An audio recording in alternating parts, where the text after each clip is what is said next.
நாங்கள் களிமண், நீர் எங்களை உருவாக்குகிறவர், நாங்கள் அனைவரும் உமது கரத்தின் கிரியை.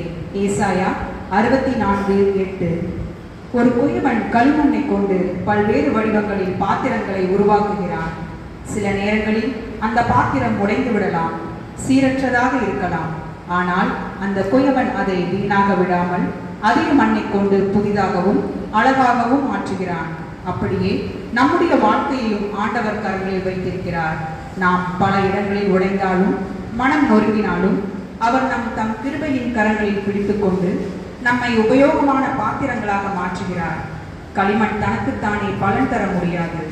எப்போது நான் உமது கரத்தில் இருக்கிறேன் என்று நம்மை ஒப்புக் கொடுக்கிறோமோ அப்போது கர்த்தர் நம்மை தமது கரத்தில் ஏந்தி தமக்கேற்ற பாத்திரமாக வணங்குகிறார்.